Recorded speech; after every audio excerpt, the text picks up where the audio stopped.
Oi, Rossandro. É uma pergunta a respeito de trabalhadores que trazem seus filhos para a casa espírita desde bem pequenininhos e vão para a evangelização, ficam pelo salão durante as reuniões, criados dentro da casa espírita. E quando eles estão por volta de 14, 15 anos, eles simplesmente dizem: eu não quero mais ir.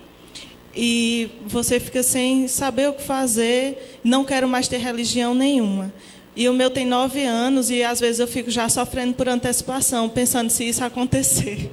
Como deve ser difícil, né? Como a gente deve agir com uma criança diante de uma postura dessa, quando ele traz um questionamento sobre religião e dizer que não quer mais ter religião. O que é que o pai e a mãe devem fazer? Eu acho que aí cabe uma análise que nós devemos ter com relação ao movimento espírita. Não é todas as casas, mas a maioria das casas dá uma excelente assistência na infância, dá uma excelente assistência na fase adulta nos grupos de estudo, mas é extremamente omissa na adolescência. Muito omissa. Veja só, o que acontece na fase da adolescência? Na fase da adolescência, aquele espírito começa a querer mostrar para o que veio. Então, como é que eu vou manter um adolescente numa casa espírita se eu não tenho um trabalho voltado para ele? Uma das coisas que mais mantém um jovem na casa espírita é a arte. E existe uma rejeição à arte no movimento espírita. É impressionante isso. Se a gente observar um dos motivos, não o motivo, mas um dos motivos que fez com que o movimento espírita francês não perseverasse, é porque não tinha juventude espírita. Quando os criadores do movimento espírita, Kardec, eles desencarnaram, não tinha juventude espírita para substituir. Porque as pessoas já entraram no espiritismo já velhas. Kardec era um homem já maduro. E o que acontece? Eu preciso criar uma juventude espírita, eu preciso dar espaço à juventude espírita, e eu tenho que empoderar a juventude espírita. Porque um jovem, ele não vai ficar lá assim, porque fica no movimento espírita, e eu senti isso na pele, certo, gente?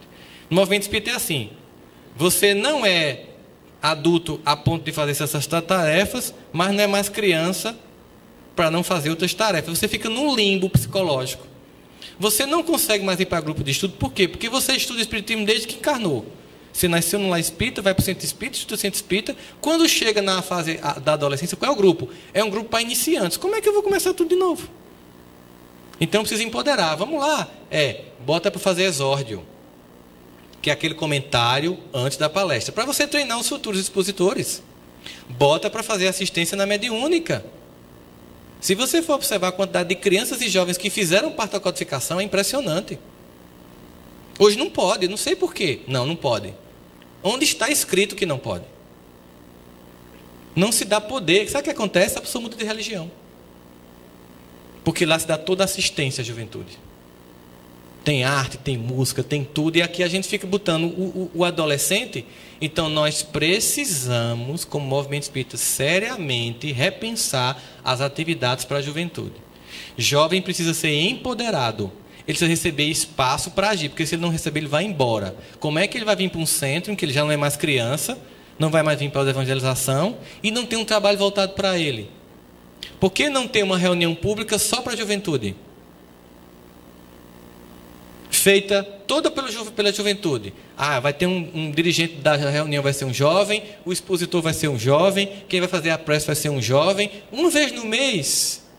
Sabe o que acontece quando o centro faz isso? Esse jovem atrai os colegas de outras religiões para vê-lo falar. Eu já vi isso acontecer. Mas é aquela coisa, parece que jovem é um espírito atrasado que tem que ser evitado no centro espírita. Eu já fui fazer palestra em centros espíritas no Brasil que não tinha ninguém com menos de 50 anos. E eu pensei, e agora? O que é que vai ser desse centro? Daqui a pouco está todo mundo pegando aeróbus, não tem ninguém para ficar aqui. Não tinha ninguém com menos de 50 anos. Como é que você tem um centro espírita que não tem juventude? Então tem que ter espaço para arte. Veja a importância, Ivanildo, de retomar o MIEP, de retomar o FAS que você teve. Olha em que nível o FAS já está. Você já fez o FAS voltar para o SESC. O FAS antigamente era no teatro. A gente passava 3 dias fazendo arte no teatro. O grupo AME de Fortaleza vinha de Fortaleza se apresentar em Campina. Aí fecharam o FAS. Que bom que você retomou, graças a Deus. Que é um espaço da contribuição da arte. Aqui mesmo, nessa instituição aqui, nós vínhamos para os pré-faces. Porque a gente tinha pré-fácil, lembra? Fazia uma tarde torta, os grupos que iam se apresentar no FACE faziam uma pré-apresentação, já criando um clima por FACE. A gente fazia 4 pré-faces por ano, aí fazia um aqui, fazia um na UF, fazia um na AME, e finalmente fazíamos o FACE. A juventude era enorme. Enorme, nós precisamos dar espaço para a juventude, o centro tem que ser atraente para a juventude. Uma palestra pública clássica não atrai um adolescente, gente, vamos combinar. Evangelho no lar, para você que é uma mãe que está preocupada, eu vou terminar com esse exemplo. Evangelho no lar para jovem é diferente. Quando você tem filho criança, você tem que fazer o evangelho no lar voltado para a criança. Então você tem que fazer uma cabaninha, botar uma lanterna e falar de Jesus. Porque o evangelho é voltado para a criança. Você não pode botar uma criança sentada ao seu lado e... Psicografia de Chico Xavier pelo Espírito Emmanuel, livro Pão Nosso, ele já está dormindo. É adolescente, então tem que ser um evangelho em debate.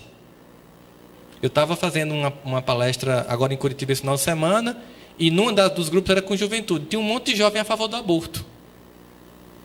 Aí o que é que... Não, vai tudo para o umbral. Não, vamos debater.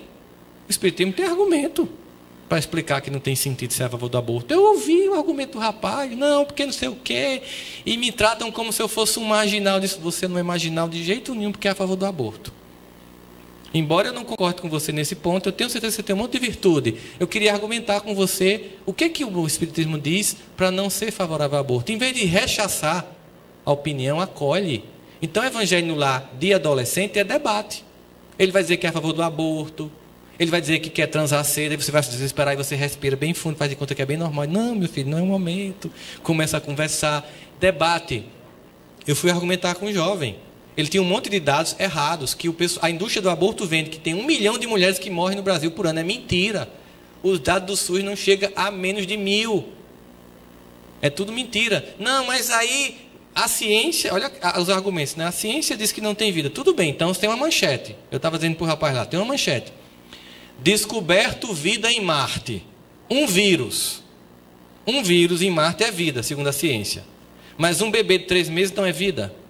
Não, mas ele é vida de 3 meses e 1 dia. Então eu quero que a ciência me explique o que é que acontece em 90 dias e 1 hora que o que não é vida vira vida. Porque aí é uma descoberta científica fantástica. Olha, a vida acontece, né, na primeira hora depois de 90 dias. É uma descoberta científica que ganha Nobel. Vamos descobrir. Eu quero a informação científica. Não tem. Aí quando você apresenta o argumento para o cara, ele, realmente, eu não tinha pensado nisso. Em vez de rechaçar, não é assim, você vai para um umbral, não pode. A gente tem que acolher.